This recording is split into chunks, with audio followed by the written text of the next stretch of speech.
Hello and welcome to the Stacking Dinger Show. I'm your host, Matthew, aka Sheep, aka Dark Sheep. This is your home for all things MLB Best Ball. And tonight it is the perfect draft. Not the perfect game. I almost said perfect game. That's normally what you say when you're talking about baseball and you start a phrase with perfect. But no, it is the perfect draft. We have the Stacking Dingers crew. We have my partner, Billy, and co host and our writer extraordinaire, Paul, aka Biscuit Knees. If you don't know where to find us online, it's too late because the season's almost over, and I'm not going to tell you anymore. I will say it's like you guys have actual cool handles, and I'm over here like Sports Viz.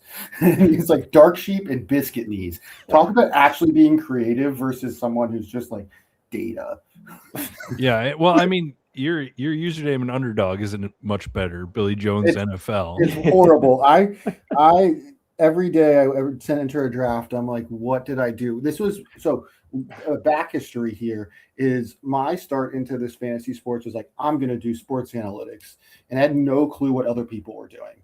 So I like started doing this, and I was like, oh, people with the NFL tag on the back of theirs that seemed to get a bunch of traction. So I put that out there, and then I get more and more into it. And I'm like, oh, damn it! Like this could have done so much better, so much more creative, but we're here now.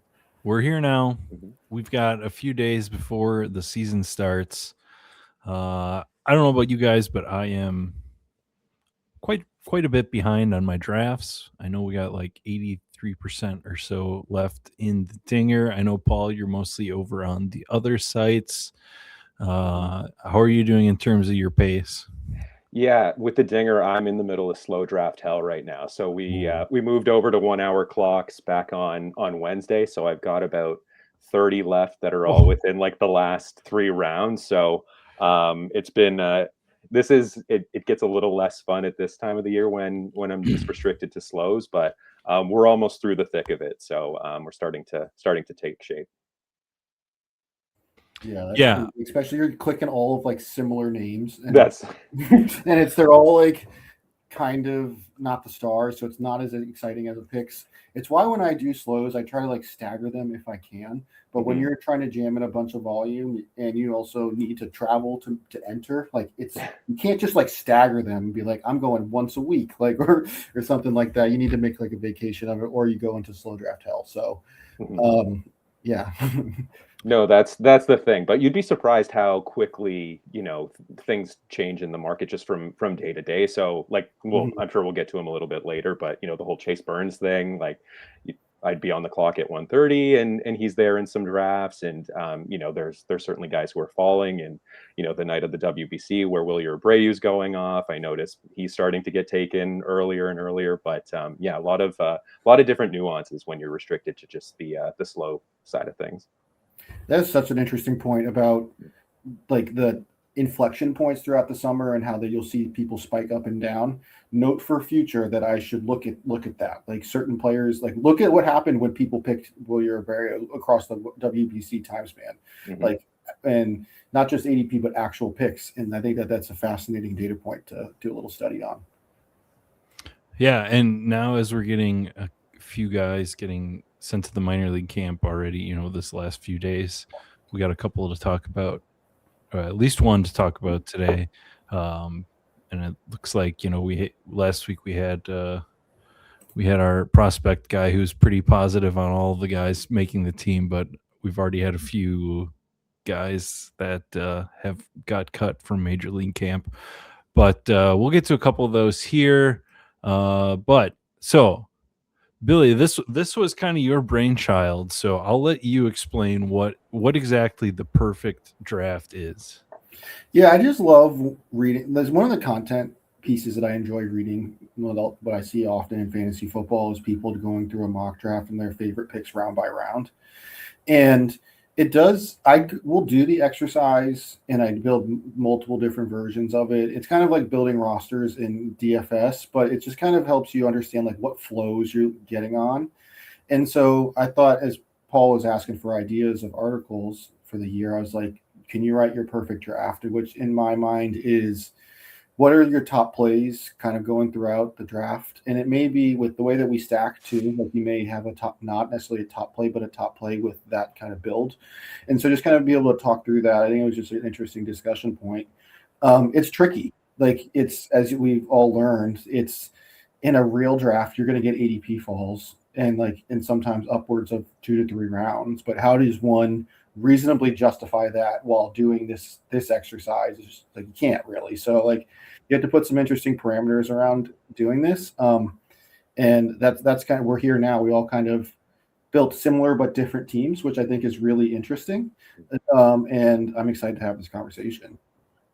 Yeah, if you want like even more breakdown from Paul, his article did come out where he went round by round each of his picks, explaining it. That was excellent, Paul. I do need to shout that out. That we're kind of cutting off the work that you did a little bit by talking about it again, but yeah, the written version was excellent too. Oh, appreciate that, and it pairs nicely with I'm sure the discussion we're going to get into tonight. So yeah, no, good to chat about it too. All right, let's, without further ado, pull it up here. All right, so I have all three of our drafts here. We have what do we have? We have the player, the over, or the round. I guess I can undo that, huh? Let's show that. So we have our 20 rounds of a draft. We have everybody's pick, the structure as it goes, the pitcher, infield, outfielder, how we're distributing throughout the draft, what pick we are taking, and then the ADP of the player that we're taking, and then what is the actual difference between the pick number and the ADP. And this is sort of a idea that you can look at: A, how much someone might reach, and then B, like how much this is ADP as of today. So how much actually is this possible right now? Because there are a few guys that move since you guys put this together, and that once again rewarded for waiting till the last minute to do this. I did mine today. Yeah, it is interesting that you say that, because it would be, and Paul, Tess, it took a lot of time to write this for him, comparatively to some of the other things he did. But to run this in the beginning of the season and let it fall out as the ADP is going to change, and then watch how it's impossible at a later date, I think would be fascinating. I think the ADP versus actual also kept us honest during this process. Right. Not you could never break more than a round. In total, we're checking to make sure that we're not doing just I have values everywhere. So that's the way I was thinking about it. Yeah, same for me. I I wasn't afraid to go.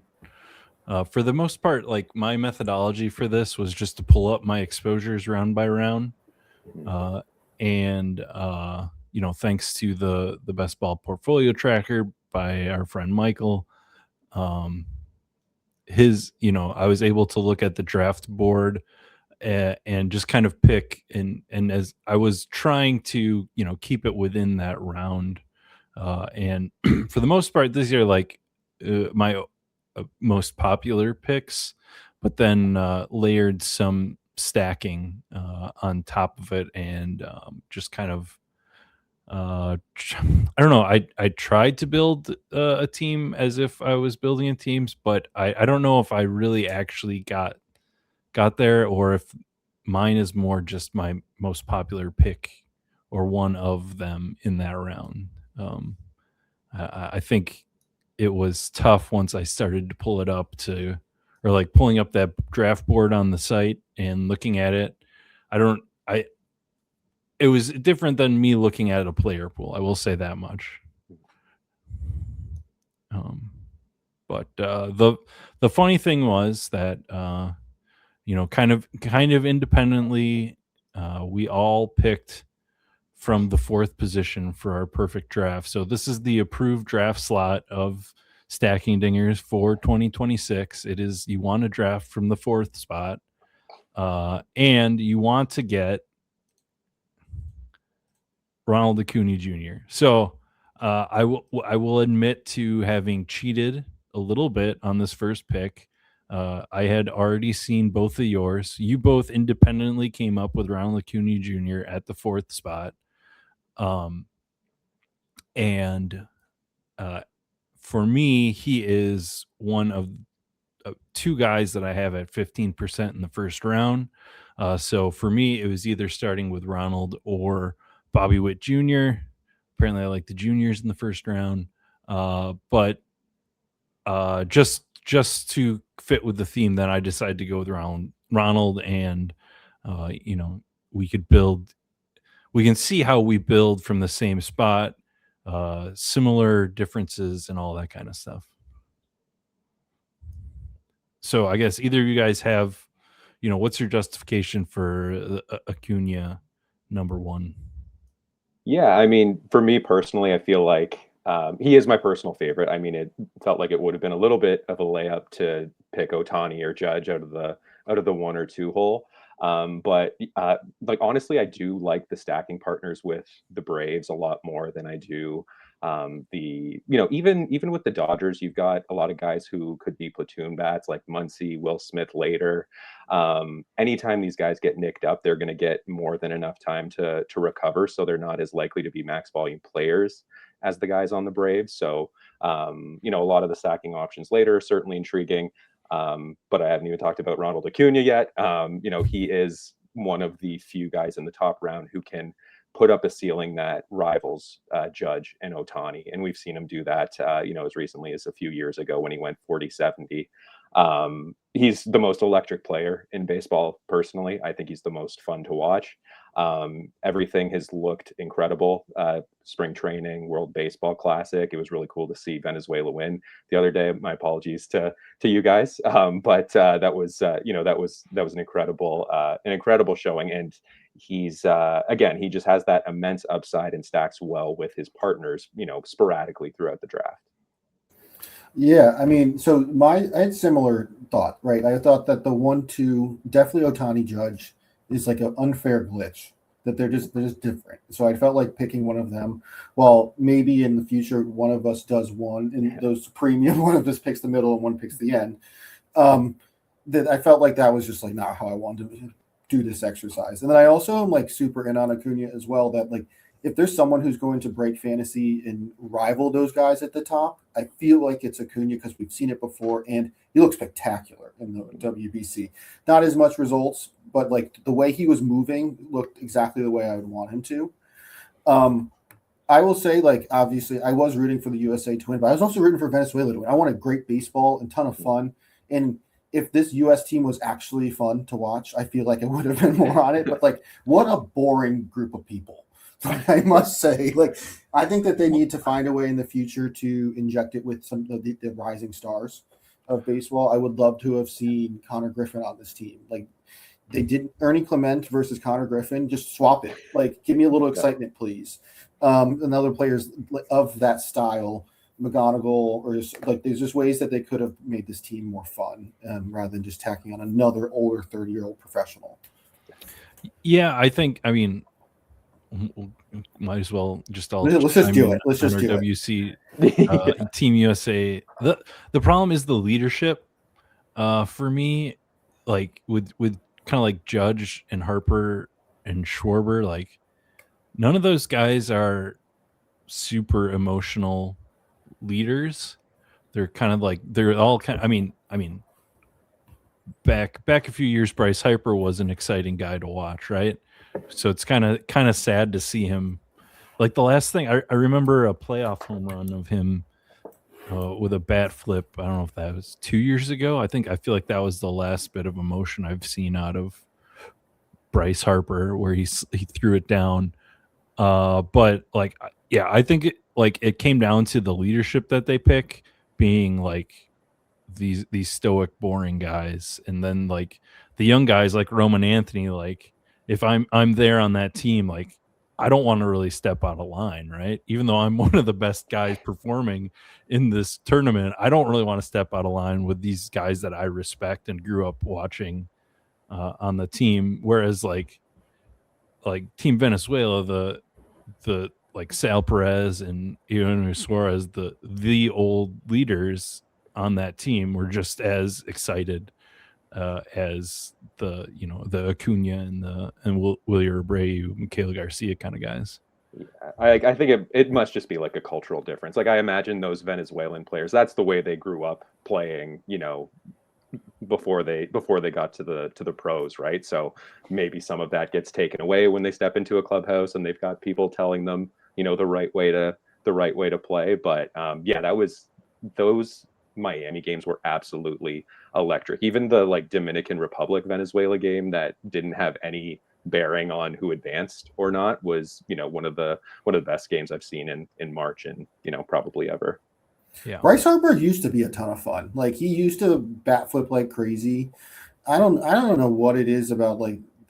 I mean, Judge has never been an exciting player to watch, other than like he's unreal talented, but he doesn't play with that like style of play. So like I don't know what it is. I remember like playing in like this is obviously not the same comparison, but playing in a men's league after many years of like, and I played good baseball. So like when I got joined back into that, and this week was pretty good, and like I wouldn't say I play with any level of like Latin style, but I definitely play like with more in your face, like an FU style of baseball, because I just like to play full tilt.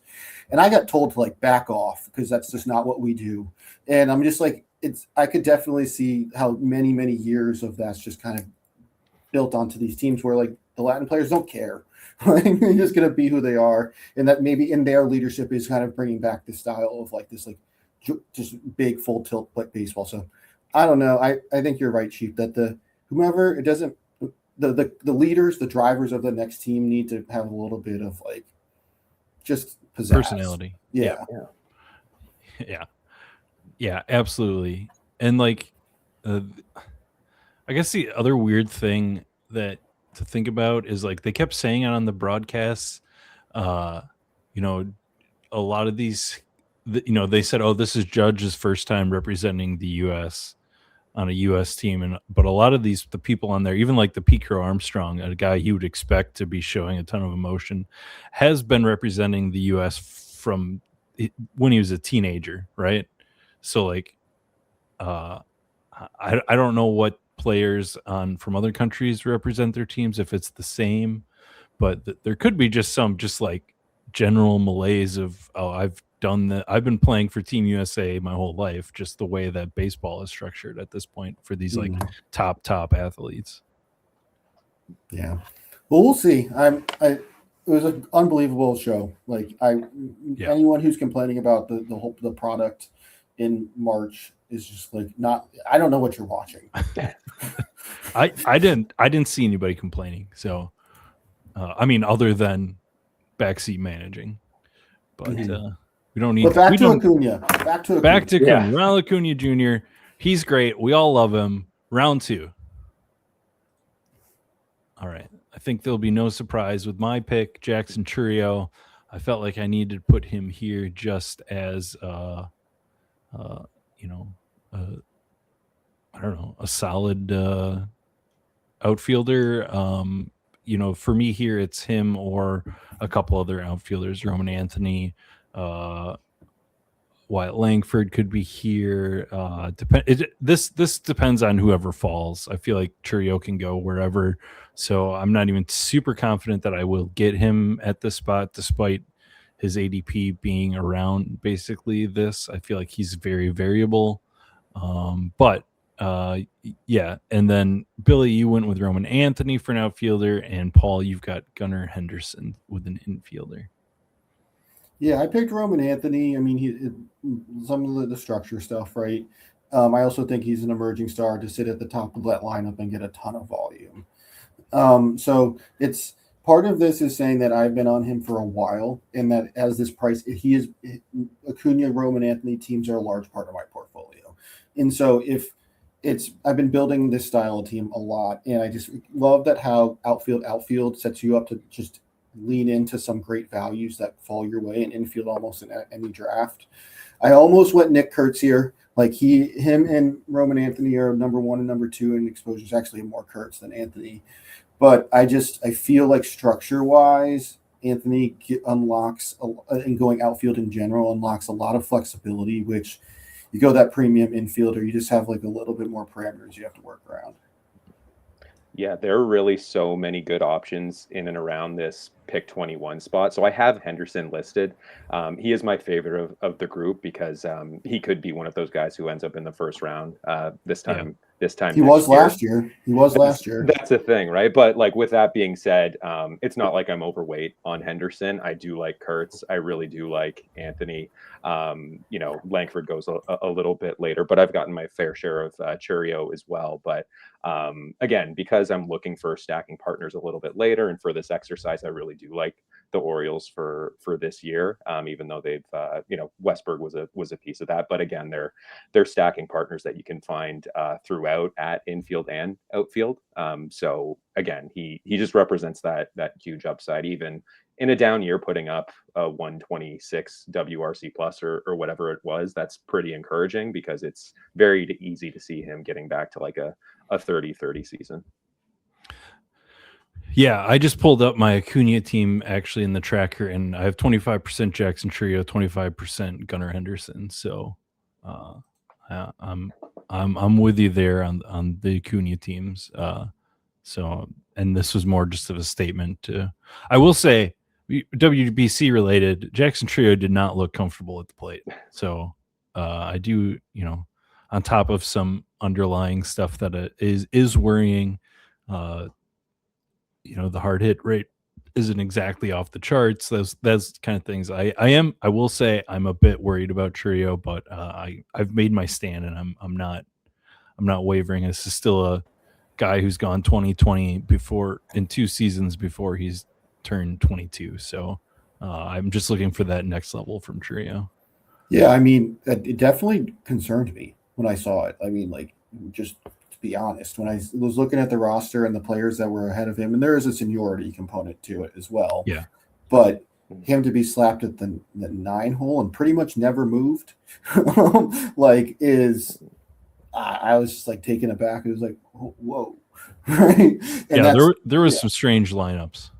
Yeah, I don't know. Luis Arias must have like a huge stake in the team because he was hitting third out of all those stars on the team somehow. So, or they just maybe the coach was just playing it differently and like being like, how do I just get maximize hits?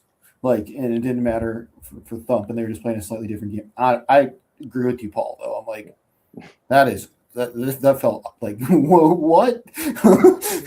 Yeah, it was. I mean, Trio into Acuna is kind of fun, like if that's your lineup. But it's ninth hitter, second leadoff. Yeah, and they kept. I mean, Arias played well, but like they also kept like legit players on the bench. Like both Contreras brothers didn't really play much because I thought they would have slotted in at first base as a DH. I thought maybe it's that he's even more, his contact skills become even more elite at like against lesser talent, and then I don't know. I really don't know. I don't know. I'd love to hear why. Yes. All right. We don't know. This is round 3. I've got Matt Olson. Billy's got Matt Olson. Paul's got Wyatt Langford. I will say that one of the things after looking back at this, I think I didn't put a big enough Brave stack together. I will just spoil it. This is my only other Braves player on the team. I think when I'm actually drafting Acuna Junior teams, I do put more than Matt Olson with him, and I think you guys expanded out a little bit more, I believe. But for me, my actual teams with Acuna don't look exactly like this, but a lot of them have Matt Olson or Austin Riley and then other guys. But for me on this one, I will just say that I have just Matt Olson. But talk about a guy that could be. I don't think he can be a first round player, but maybe he's still got another first round season in him. Yeah, I mean, in terms of like compilers, Matt Olson's probably the most elite compiler there is because he also comes with a little bit of thump too, or a lot of thump historically, but it does not as much as we used to. But this is the one, Olson, Anthony, and versus Kurtz and one of these outfielders, like I sat there and stared at this thing for a while because it was just like it's how I'm drafting it. It's like I have a lot of Kurtz, I have a lot of Anthony, and when I'm going Kurtz, I'm looking at outfield here, and I just thought that the round there is a little bit of a tier break that when you in my mind when you hit to the round 3 outfielders, and I just thought that I wanted that Anthony team. So I think that Olson's a good pick. It opens up it's like definitely going to be the top of the Braves lineup. And I think that the kind of looking at the comparisons, I like this one a little bit better. Yeah, for me, it's Matt Olson or the other guy. I have him at like 40% of my Acuna teams, and then Jackson Merrill. So I think there is some. This is a spot where you're navigating positions for sure, infield and outfield, which, Paul, is what you've got. You went with the Gunnar Henderson infield second round, and, most likely, maybe I'm putting words in your mouth, but it's hard to not want 2 outfielders in your first 3 picks. No, 100%. That's exactly what it is. I certainly would have considered Merrill, and I do have some Acuna teams that have Merrill on it as well, but I didn't want to bring him up too much to really skew that delta. But yeah, Billy's right. There certainly is a bit of a tier break once you get to that 3rd round of outfielder, but I do think Langford and Merrill specifically have that upside again to be in again the top 24 picks this time next year. Both of them are under their age of 24. They've already proven they can put up 2020 seasons as a floor. Health hasn't broken their way the first 2 years. With Langford, I know it's a bit more concerning because it's an oblique and not a concussion like Merrill was dealing with last year. But with that being said, if the only thing that you're banking on is some health luck for a player to break out, and they've got the rest of the skill set to get them there, then I'm happy to make that bet. And Langford's absolutely cooking right now. That's right too. Mm-hmm. Yes. All right. Again, Billy and I in round 4 go with the same player, another outfielder, Brandon Nimmo. Paul, you go with Ian Happ, and so we're all going the 0-1-3 build, and we're all grabbing a accumulator outfielder. Yeah, it's kind of funny. I'm the only one that already had a Ranger and didn't take Nimmo. But again, because there are some other Cubs that I like, and it's again focusing on teams that I like their offenses generally. That's why I went with Happ here, so I could kind of open up some other picks down the line.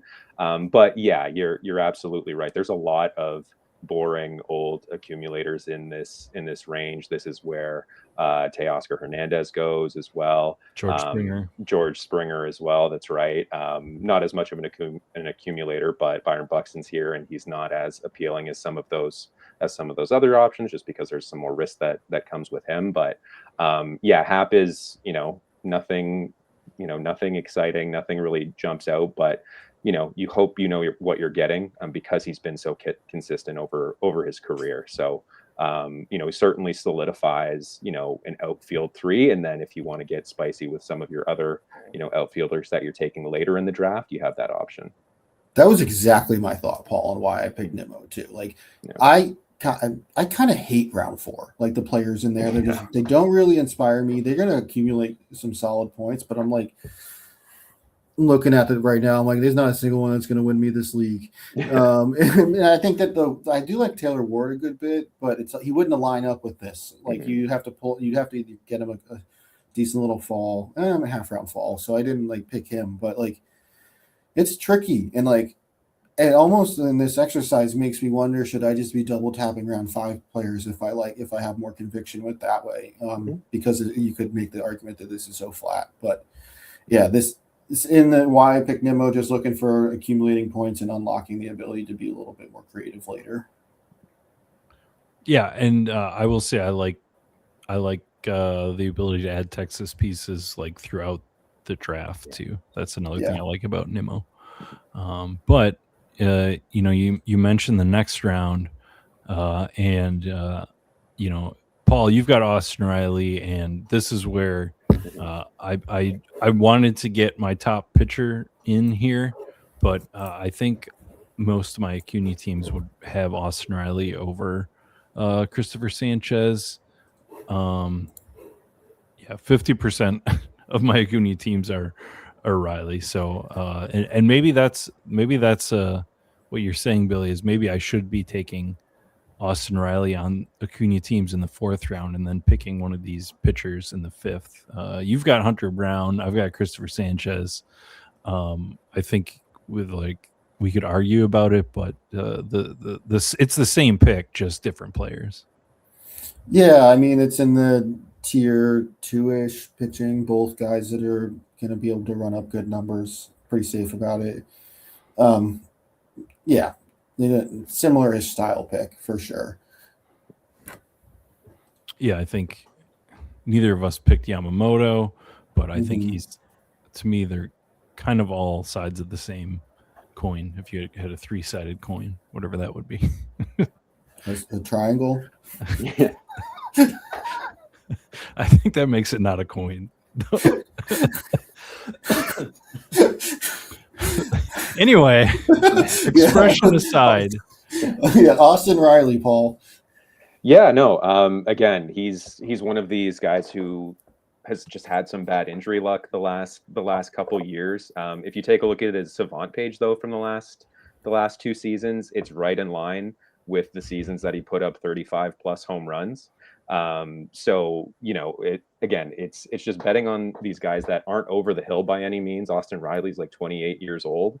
And for whatever reason, that again, if health is the only thing that's pushing him into the 5th round instead of the 2nd or 3rd. Again, I like the Braves as a whole. I'm not the only, I'm not singular in that take. But yeah, no, like he doesn't have the same like on base skills, but the slug is just incredible, right? So he'll strike out a bit, he won't walk as much, but when he's putting the bat on the ball, he's doing damage. So if I'm chasing those extra base hits and those big spike weeks, I think Riley's one of those guys who can bounce back to that form that he's shown in the couple of years prior to this season. Yes. All right, round 6. Billy and I stick with the pitcher theme. I take Freddie Peralta. You take Dylan Cease. 2 sides of the same coin. Again, I think very similar. Did you copy my draft and then just change some names? Yes, I put the better names. You're like, Billy's got a good one. Mine's perfect. Right. Perfecter. I have the perfecter draft. No, but these are 2 guys that just have been max volume guys that we expect to get 200 strikeouts this year, health permitting, but these are guys that have shown it. And then Paul, you got pretty spicy here. You are, you've got not afraid of steam. Yeah, not afraid of steam. That's a good way to put it. Mm-hmm. Yeah, well, when I was talking about Ian Happ being boring, I was really just setting up Jack Leone later in the draft here. But yeah, I think I referenced it in the article, but he was buried behind other outfielders that don't really offer that much in terms of upside, or they certainly have upside, but they have as much risk as Caglione in my opinion. Like, he was going behind guys like O'Neal Cruz, Michael Harris, who I did actually consider for this team, but again, I like him to potentially bounce back, but he's got his own concerns. He was going behind Luis Robert, Stephen Kwan, who's he's a good accumulator, but again, that upside just isn't quite the same. I'm not much of an eye test guy, but he did look really locked in at the WBC, just in terms of like his approach, right? It didn't seem like the moment ever got too big for him. He's been drawing a ton of walks. He's still been hitting the ball really hard. And I've seen people, talking on his stats from last year about how he only hit 150 or whatever it was. If you look under the hood, the xWOB was great. The X slug was fairly decent too. And it was 60 games, which is barely anything in terms of a sample size. So I don't see any reason why the Royals don't run him out there every day. I think the Royals are generally a pretty exciting team because that's such a weak division.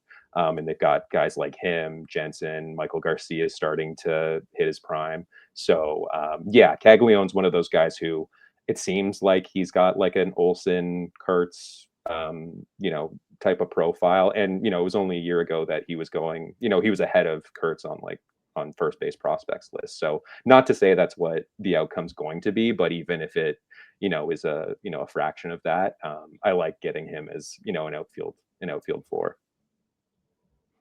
Yeah, and it's one of the benefits of taking the 3 outfielders already. I again here I do have a lot of Michael Harris the second teams with Acuna, so maybe I was a little bit disingenuous in like an actual draft of I would take another pitcher here, but I did want to take 2 early pitchers here. At least I feel like I'm a little bit against the crowd in terms of how early I'm taking pitchers this year. I mean, we've had the conversation about the first round guys, but I feel like for the most part, I'm pushing off outfielders a bit for pitchers, where it's just because as we get to like the 3rd and 4th tier of outfielders, it just feels off to me taking them so early. Yeah, I think it is really interesting that you and I both have 2 pitchers at this point, and Paul's going 0 pitcher. And I think that I would have gone 0 pitcher if I was at draft 20 of the year or draft 15 and I hadn't fully flushed out the player pool. I feel like I found some like ways to make outfield work now that I did not have in the early draft window. And just so that's why I think I'm able to do some of this more pitching heavier. But I think it is also noteworthy that none of us are behind at outfield. It's just that Paul has decided that the way he's going to get his pitching is a little bit later, and he's pulling it through hitting value. So that is an absolute requisite for us in these drafts, is being in a good outfield spot. We get to round 7. Paul, you've got your first pitcher, Framber Valdez. What's up there? Before I get into him, I do love Corey Seager too, but just based on this build specifically, it was time to get a pitcher. I do like this tier still as like another unsexy anchor. Fried goes around here. He was someone that I was considering. Luzardo's in this range, but again, there's a little bit of a reach here. But again, considering this is my first pitcher, and there's a pretty flat tier. Sale is right around here too. He presents a little bit more of an injury risk. So Framber, again, he's not very sexy, but in terms of the perfect landing spot in free agency, he's in an incredible pitcher's ballpark. I was just clowning on the American League Central, so he'll get to face off against some weaker opponents more frequently. And even though he doesn't have a crazy K percentage, again, the K per 9 is always very strong because he gets so much volume. So there are quality starts that are awarded points in the dinger. So he's not doesn't jump off the page, but very, very solid first pitcher to take. And again, later in the draft is where I'm going to try and find some pitcher upside. Yeah, I will say Cole Reagans is pretty hard to get from this 4th unless you're taking him over Peralta or Cease. But another guy, what was I just looking at? Spencer Strider too, if you believe there, or George Kirby. All guys you could take there, I think, on a similar tier. I'll be honest. Part of the Brandon Nimmo pick was just Corey Seager.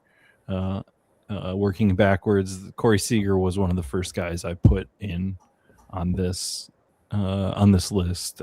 Billy, I don't know how Corey is for you, but I started with him as one of my must-haves. Yeah, I think the same thought process. You and I have been hanging out way too much. But I just think that we've set up, I'm going to say we have set up a pretty solid team at this point with not chasing realistically anything, and Corey Seager is the type of pick that could make this go crazy. And that's exactly what I'm looking for in like the middle rounds. I don't know if I'm like this is I don't know, not just like trying to get a bunch of compilers. I want a guy that can win, and but it doesn't need to be every pick. And I feel like on this type of draft, I'm drafting Corey Seager to be that kind of like piece that drives it. Yeah, I mean, for the most part, most of my infielders are going to be of the Corey Seager variety. Because next I have William Contreras. Again, Acuna, Churio, Seager, Contreras. These are the core of my portfolio this year. So William Contreras was just going to be in this round. I think he has a round 4-3 ceiling if he stays healthy. And he has every opportunity of volume, even though he's a catcher. So yeah, I've talked about him plenty enough. So Paul, let's go to you. You Michael Busch, continue your Cubs stack. Yeah, absolutely. Again, he really broke out last year. 35 homers in less than 600 plate appearances, somewhere around there. There was some maybe initial concern that he might be platooned towards the beginning of the offseason. I think it was Tyler Austin that the Cubs had signed. I don't know if you remember him. He used to play for the Yankees, and I think he played in Japan for a few years before signing this deal. But he's hurt long term. And the other thing too is they put him at the top of the order. Again, incredible batted ball metrics, good patience. That lineup is going to score runs again, or at least they're projected to. So I like the thump that he brings, and that's something that I'm trying to find from most of my infielders is guys who are going to be able to hit the long ball. And that's certainly the case with Busch. Yeah.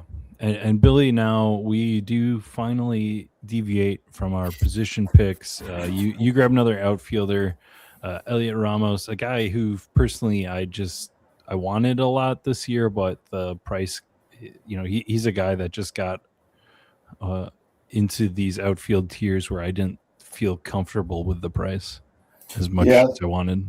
The mid-round outfield has definitely trickled up, and it's frustrating because you were able to draft them at better prices previously. But I like Elio Ramos because he keeps me on track at outfield.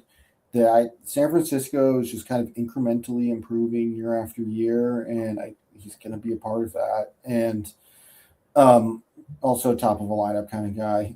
So just there's like a little bit of safety. Also, we've been talking stacking, and this one will set up my favorite pick of the year. So I wonder who it could be. Yeah, and so there's a little bit of that too. Yeah. All right, let's go round 9. Now Paul and I are on the same page. We both grabbed Kyle Bradish, a guy who is looking for a healthy season. It evens me out to 3.33. I think this is something that I'm doing a lot more this year than I have in the past, is getting even this early at my positions. And again, kind of attributed to that, I don't love the outfielders going in these rounds and how they've crept up. So I've just replaced a lot of them with pitching. We saw some elite stuff when he came back from last year, like probably not going to see that for a whole season. Still, maybe an innings limit, a soft innings limit. I'm not sure, Paul, but a guy we're hoping that is an ace caliber in the 9th round. Yeah, definitely. And he's already got a Cy Young runner-up to his name. And again, the big piece that you said there, Sheep, was he came back at the end of last year and still showed that he had the elite stuff, right? Like there's not as much of a question mark coming into the season. Sure, there might be a soft innings cap, but the Orioles are planning to be competitive. And if they're going to take a crack at the AL East, they're going to need him to be a horse because they didn't really bring, they were supposedly in on Framber. They missed out on him. They need him to eat some innings because, outside of, Trevor Rogers, who I know a lot of people are in on, he kind of had a bit of a resurgence, but I'm still a little bit weary about that. But Again, the pedigree that he's got and the stuff that he showed coming back, even if it isn't the 36% strikeout rate or whatever insane number it was, even if it comes down, he's demonstrated an ability to be, an elite arm in the league. So happy to get him at pick 100 for sure. Yeah, I'm gonna skip your Michael Bush pick, Billy, because we're already pushing 45 minutes and we're getting to round 10. So we'll speed this up a little bit, but similar things from what Paul said on Michael Bush. All right, now we've completely crossed over in our builds, Billy. So you get Ceddanne Rafaela. I take Matt Chapman, who to me is another Corey Seager type pick, a guy that is just solid. And maybe not. I feel like Seager has an upside. Matt Chapman is probably a 10th round scorer, and I'm happy to take him here. But you continue your Boston stack here, Billy. Yeah, I was going to push back that Matt Chapman and Corey Seager are the same, because I kind of disagree in that, because I think that Corey Seager actually could break a week or break like the season. I'm not convinced that Matt Chapman's going to break the season in that way, but I'm also pretty convinced that he's not a bad pick. Like he's going to accumulate a good bit of points and just be productive. I actually thought of him as well in this pick. The Rafaela thing was it's stacking plus outfield need plus I think that, if I look at just his history, he's not been like the most dynamic best ball player, but he's still like a younger player. He's also an unbelievable defender at multiple positions, so he's going to stay on the field. And so I just feel pretty good about that. He's definitely on the group of outfielders that have just been trickling up the board, and I'm just capitulating to it. Yeah. All right, Paul, you get your third pitcher now. Chase Burns, still kind of a huge question mark as to what his role is now, even to start the season. I know you talked about pulling him off, but what made you keep him here? Yeah, it was a bit of a roller coaster this week. He wasn't going to make the team. Now he's making the team. He's in the rotation. They're slowing him down. Now they're ramping him back up. But there's 6 starters for 5 spots, but there's 6 starters, but they're not going to have a 6-man rotation. That's right. Like this is really just like a cream rises play. He is the best pitcher on the Reds behind Hunter Green, who's hurt. And they're talking about starting Rhett Lauder on the rotation, even though he was just drafted a couple years ago. In any case, he pitched yesterday. He got up to 50. So certainly in April, he's probably going to have some short outings, but again, he's just absolutely electric. I love the strikeout upside. I don't think he needs to have a 2-start week to spike because he has that incredible swing and miss ability. And then later in the draft, you can get the volume guys that if you're hunting for quality starts, there's plenty of those guys towards the back end. I probably didn't pick too many of them for my perfect draft because it's the perfect draft and everything's supposed to break right. Yeah. But he's just too tantalizing of an arm for me to pass up. And again, if I can, tack on 4 other pitchers after this and still, be able to hide him for those weeks where he's being held back or has to skip a start, I'm more than okay to do that. Talk about a player that I want on next WBC USA team. The way that he came out, middle fingers up at Wake Forest and at Tennessee, like that is the mentality I need. Like, just give me someone who's just going to be like, I am the best in the world and I'm going to show it. Yes. And Paul, I don't know if you watched the episode with Cardi that just came out of this show, but he has Chase Burns at 8 and Hunter Green at 9 in terms of the Bat X, just not overall fantasy this year, but on his list of best pitchers stuff and pitching combined. So. Yeah. Oh, I mean, TJ stats, he does such a good job at posting all of those metrics every day. Whenever there's like the stuff plus leaderboard from spring training, Chase Burns is always in like the top 3, if not at the top. So yeah, very, very encouraged by him. Yeah. All right. We all go outfielder for round 10 or 11. I'm sorry. I get my guy, Dalen Lyle, who I've put plenty of money all over Roto, and this best ball format. So Dalen Lyle, I've talked about him before. I just think he has showing that he could hit already at the bigs last year, and should get a full run for Washington. I don't think he's any much different than like a Jacob Marcy that we were kind of touting at the beginning of the season, but rose a little bit too high, I know, for our tastes. But you guys have the Team Venezuela hero, Willier Abreu. Yeah, Billy, it's partially stacking for you, but Paul, you've got him without the stack. Yeah, no, definitely. Again, he's one of those guys who, in limited at bats, still put up a lot of power numbers for the Red Sox. I'm not really concerned about the platoon piece because all of their outfielders are left-handed. They don't really have many right-handed outfield options right now. I know they have Romy Gonzalez, but he's going to be on the shelf for quite a bit. Yeah, he looks legit. One of the main minuscule concerns. A lot of pull side power, and Fenway Park's not the best for left-handed power just because it's so deep out in the bullpen there.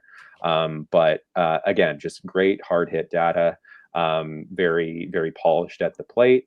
And in this range, there's a few other options that I like to consider. Like I don't mind Colton Cowser. I've sprinkled in a little bit of Brenton Doyle. Certainly like Dalen Lyle as well, but I think Abreu has the biggest spike upside out of the group. And Billy, this is 6, so you're done at outfield here. Yeah, done. And I love that because it's I think the rest of this, the rest of the outfielders feel a good bit thinner. Something's got to break in one way or the other. I mean, some of them, something's going to happen where I think there's going to be a really good pick in the outfield ranges for the next 8 rounds. But I'm not. I just don't feel like I'm great at identifying it. I think, yeah. I mean, Abreu was a great pick previously. I was looking at Best Ball Explorer, not no the Exposer now. I'm like, I have a whole chunk of them in the 150s, and I still kind of like him here. But yeah, definitely like that's the type of pick where you look at the perfect draft early in the season, and it feels super spicy now. Yeah. All right, round 12. You guys have Bubba Chandler here, a guy who was a huge disappointment last year. Never really came up in time for us to matter. But Billy, you're ready for this year. Yeah, I think that a lot of the rookie shenanigans happened last year. I'm hoping, and we're seeing him going to be more of a full run kind of guy this year. I'm also looking. I'm gonna start to tack on a bunch of pitching, and I feel like I got 2 horses up front, so I'm looking for guys that could be horses, and I think that Bubba Chandler's got that kind of upside with a good bit of volume there too. So I like Bubba Chandler this year. Yeah, and I don't remember his exact ADP last year, but it feels like it was in and around this range, and that was with all the uncertainty of him making the team or being held in the minors. Um, there's been some concern about the walk rates. His most recent start, he got that into check, and I think it was that I think he had 8 strikeouts or something like that in 5 innings. The stuff is very tantalizing, and he's going to get a chance in the rotation right off the hop. Doesn't seem like it seems like they're going to give him plenty of runs. So if there are any initial hiccups, he should have the time to figure it out. Yes. And I put Hunter Goodman. This was a Hunter Goodman / Murakami pick. Either guy here, I'm hoping for just a couple of big spike weeks out of where they hit a bunch of home runs. So very similar picks here. And again, people will say that, I mean, you guys both have 3 infielders, and I have I have 5 here. So I think in general I'm getting ahead of the field at infield, and mixing in differently outfielders later. I don't know if that's good or bad, but I just feel like there's a couple of guys here that have better, like they might end up putting similar amounts of points as some guys later, but I just like those 2 guys specifically, their upside.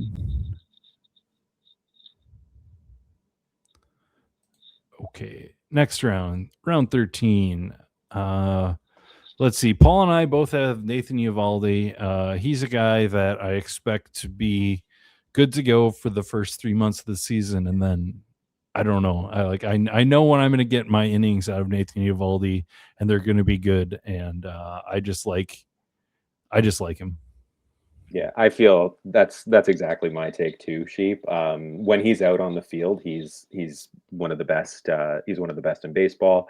The strikeout rate isn't anything that it's certainly not elite, but again, he's done a really good job at cutting down on walks and getting deep into games and being really efficient. So again, you pair a decent strikeout rate with an ability to rack up quality start points as well, and he becomes really intriguing in this range.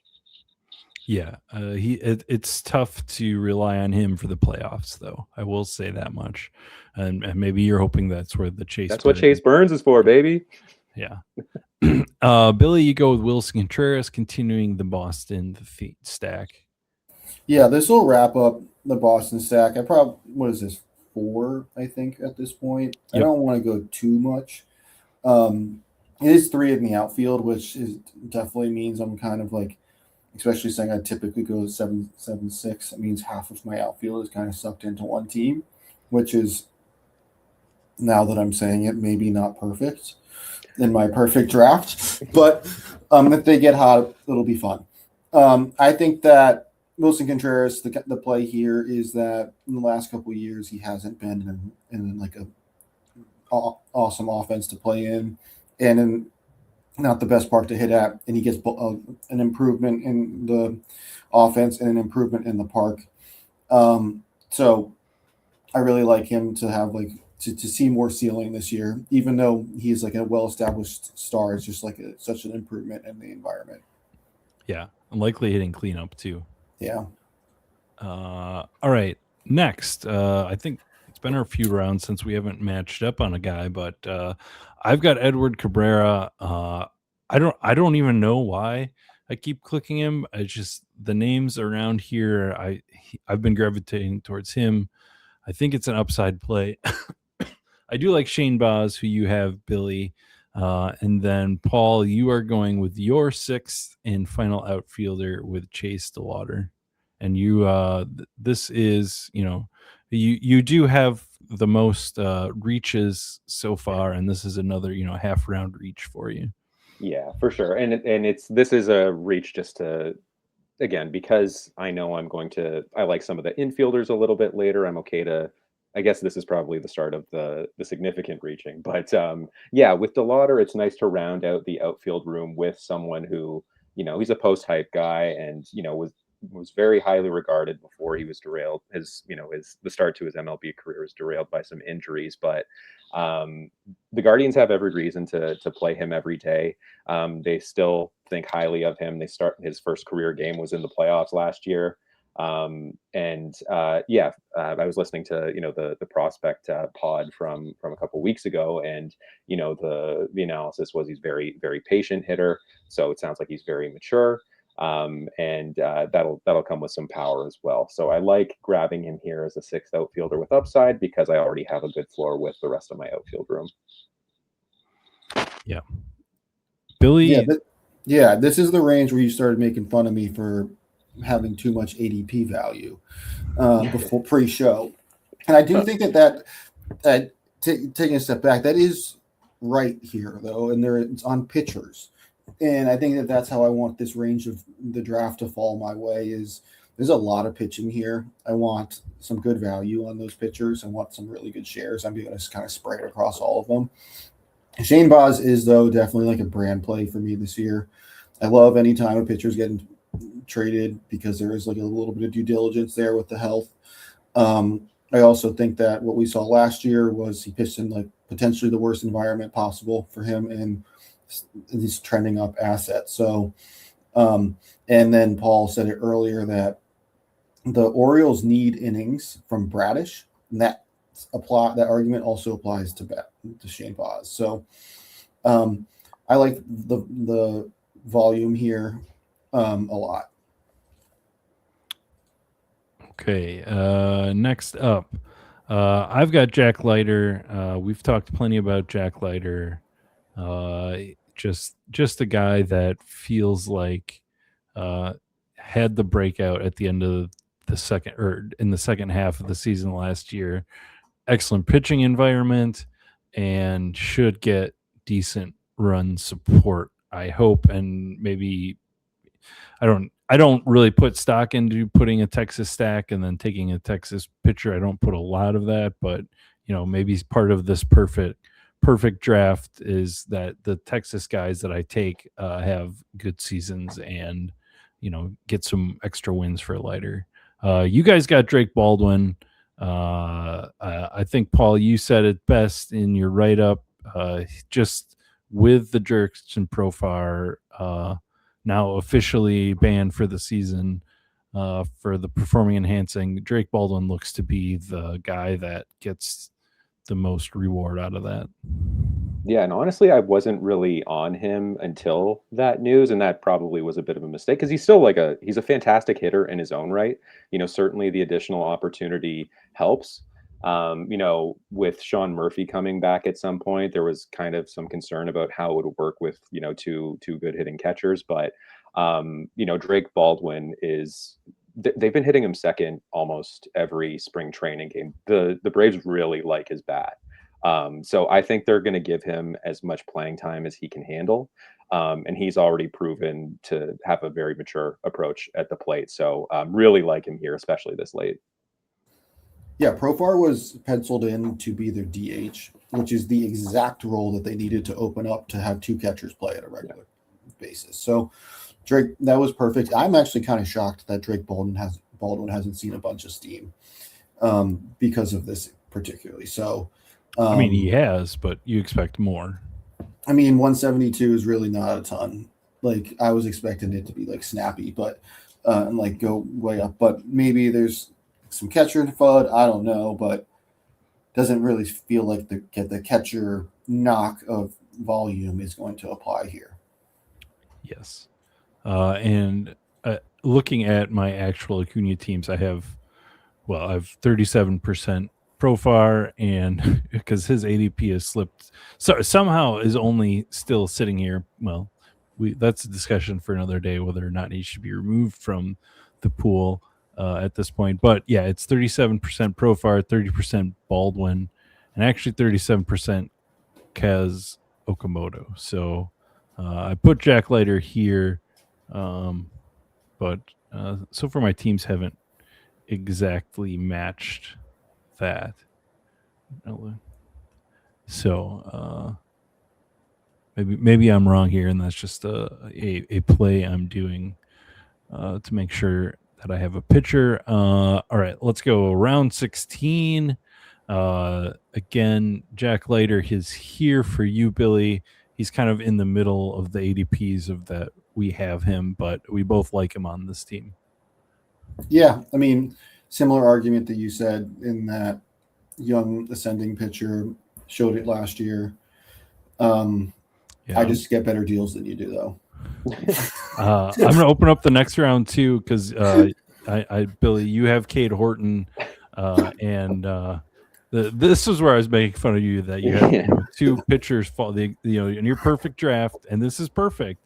You had two guys fall half a round that I just make great deals. What can I say? But who do you know in the lobby that's letting you get Cade Horton at 196? But on my sheet that I did when I did this I have Cade Horton at 192. Yeah. So I think he's been steaming up quite a bit. I think today his ADP is at 187. I might be partly to blame because I've been going and getting him a little bit in the last couple days. But one of the reasons for the perfect draft that I went zero pitcher was just it seems like there's always a crop of guys towards the back half of the draft that find their way into the top 100 the following year, right? Like Brian Wu was like in the 170s. I can't remember where Christopher Sanchez won, but he was fairly deep back in the draft last year, right? So I think Cade Horton, again, runner-up rookie of the year, or sorry, he won rookie of the year last year, right? No, Drake Baldwin. Oh, Drake sorry, Baldwin, right. Runner-up. Yep. But he's pitching in a great pitcher's park. Has he's got a 5-pitch mix. He's apparently throwing harder this spring. It seems like everything's trending up for him. So yeah, he's one of those guys that I could see going, 50 picks, 60 picks earlier next year. Yeah. I do pick him fairly often in general, but I will say just pour a little water on it. Projections don't believe what he did last year sustaining, but he's young enough that could be a projection just being wrong. But I will say, I just need to point out that he did out pitch his projections, and they don't really agree that it's going to continue. All right, so I've got a pairing here that I just kind of wanted to call out: the Luke Keeschel and Matt Wallner. You guys are both have been done with outfielder, and I just kind of wanted to demonstrate a couple of outfielders that I like later. Matt Wallner being a guy who should be platooned, but I don't think he is, just based on the team that the Twins have put together. So I think just by default, he should get a lot of at bats against lefties. If that's good or if that's bad, it remains to be seen. But if you want to lay outfielder, I think he has potential playing time or potential path to full playing time.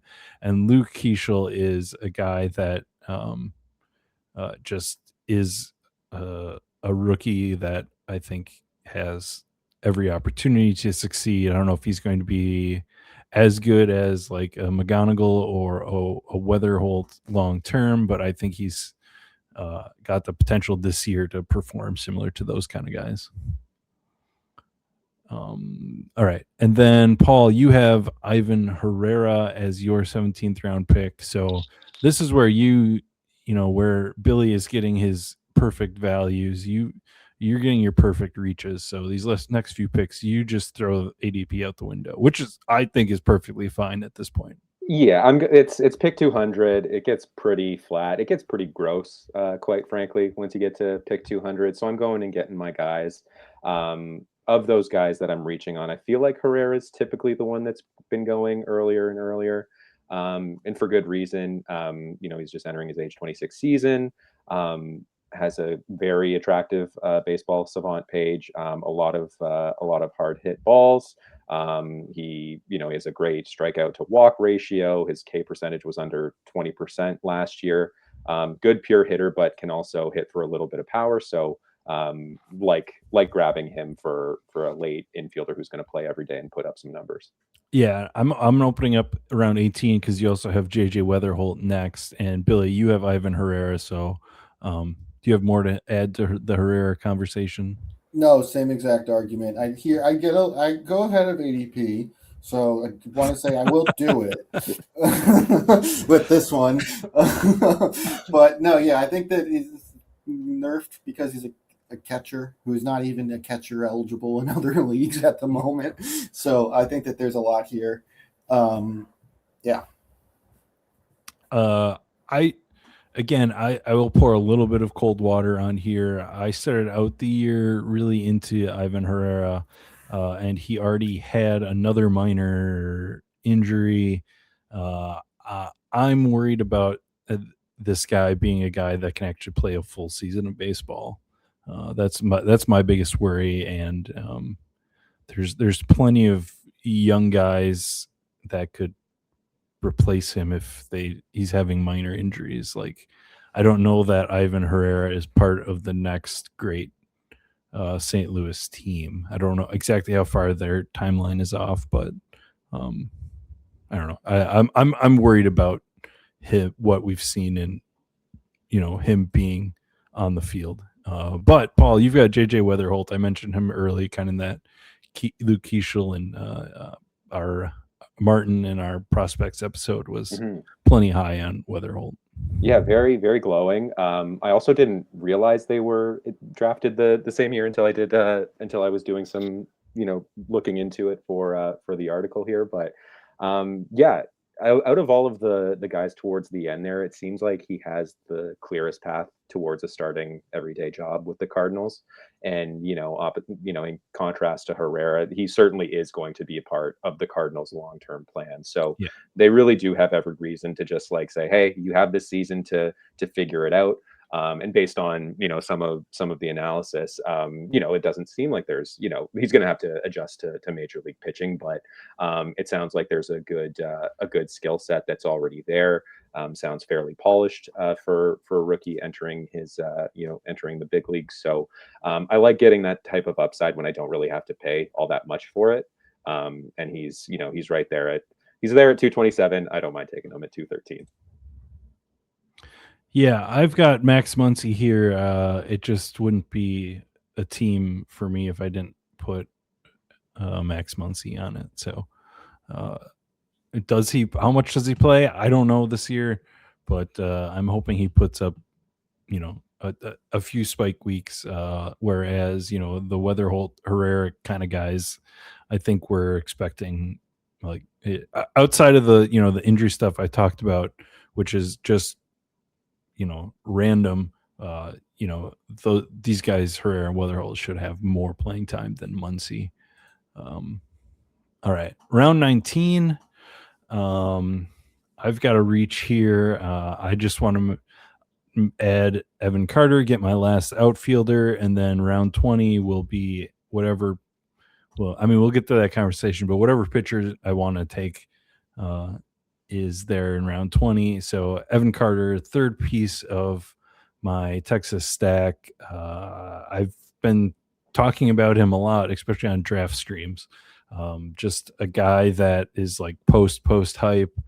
And now at this price, I'm ready to buy in, and still young, should be part of hopefully a good Texas offense.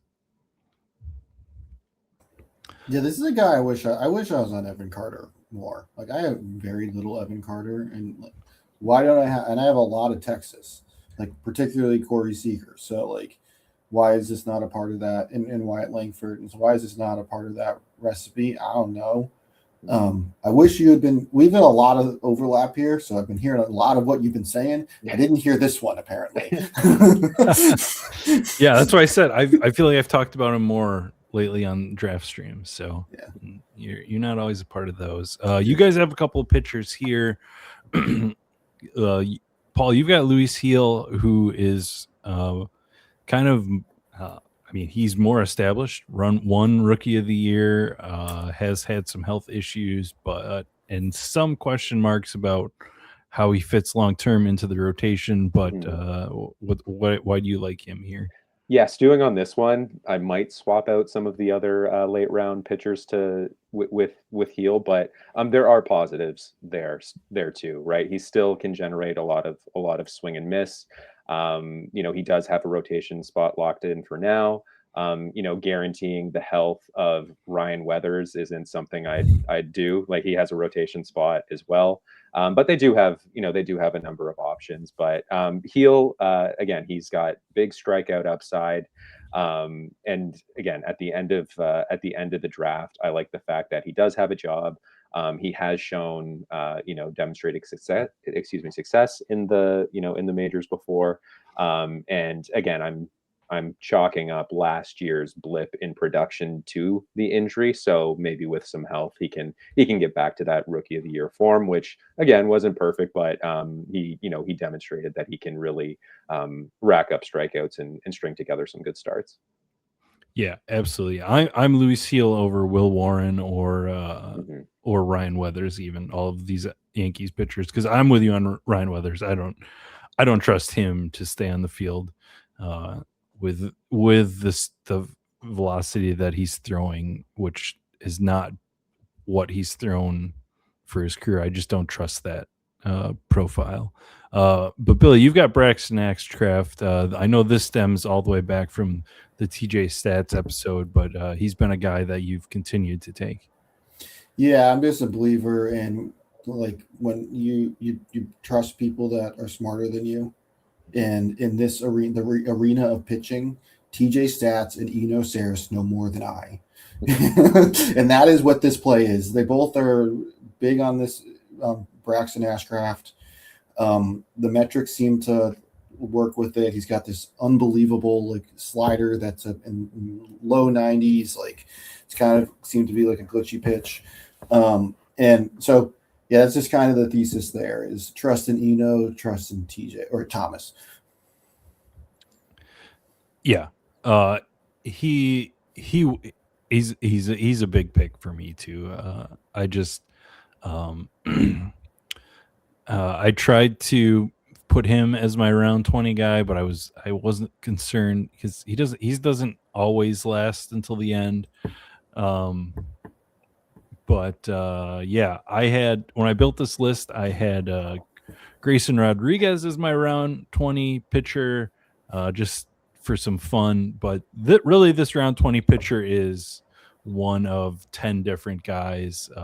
I swapped it into Bryce Miller because Bryce Miller is technically the guy I have the most of. I don't know if that's good. Still not sure exactly if he's going to be ready for the start of the season. But for me, there's just a group of a bunch of round 20 pitchers that I'm happy to cycle through as picks. Grayson Rodriguez has the dead arm today, which is not good. So I will not be taking him anymore. And you guys both have Bryce Eldridge, who, Billy, you said you were at a work event today, so maybe you missed the news that he was optioned to AAA. Oh, that's not what I want to hear, but that's okay. But I will open it up to you guys. Again, we had Martin pretty high on Bryce Eldridge and the hitting prospects episode. But yeah, whatever else you guys want to add to the Bryce Eldridge conversation. I mean, where did Nick Kurt start last year? At AAA? Yeah. So, like, it's not out of the question. I actually think what Martin said was what I needed to hear. That there does seem to be some level of like how do we fit him in, but he's going to be a bat that they may not be able to keep him off the field. So I'm hoping for something where it's a short stint. He comes out hot, and then they're just like, okay, we need to chase the 30 home runs that he's going to give us. So I'm not kind of crossing him off. I just probably not going to jam him in as we finish this. Yeah, it was unfortunate hearing that news because again, the Giants, they got a fine offense, but it strikes me as the type of team that could benefit from a bat like Bryce Eldridge's in the lineup every day. It didn't feel like they needed to go out and get Luis Arias because again, Eldridge just provides that type of upside that Arias doesn't really offer. And it seems like he's proven everything he needs to prove at AAA and in the minors. He just tore through the system last year. Had a cup of coffee, but in spring training he was doing really well. I know he was still striking out, but like he was still taking his walks, hitting for plenty of power. The exit velocities were, looking on par with what he was putting up last year. So everything was looking good under the hood. So hopefully it's just a matter of time. I don't know if I'm not too sure what they're waiting for, but hopefully they're not waiting too long. Yeah, I just looked at roster resources. They have the DH spot now as a platoon of like Will Brennan and Gerard Encarnacion, who Encarnacion is a guy that has a little bit of pedigree, has had more opportunity. He's already age 28. So I think it's just a combination. They want Bryce Eldridge to play first base for a bit more in the minors and see if he can clean up the strikeout rate. I think. Yeah, he struck out 19 times in 40 plate appearances this spring training. That's like almost 50%. Yeah, not good. So that and the strikeout rate is really the thing that's kept me off of him. But the Nick Kurtz comparison is. It's certainly potential, like coming up and just smashing. Even if he strikes out at a 30% rate, like he's projected to do, he could still do plenty of damage. So I get it, but some bad news for your picks there, at least to start the season. And then just for the fun of it, I added up the total delta in ADP. Billy, you stuck closest to ADP. I reached by about 45 picks overall, but Paul, you get the win. You get the reach championship. You got 102 picks, which really gets inflated by your last picks. But I just thought it was fun to see, how much we cheated and or reached for this perfect draft. All right. We did it. We got through 20 rounds of players. I guess, Billy, what's one player that you wish you had got on here that was like the hardest to cut? I mean, it's so many because I have pretty overweight positions all throughout the board. Nick Kurtz, we talked about him a little bit. Like, he is way up there on my exposures. Let's see who else.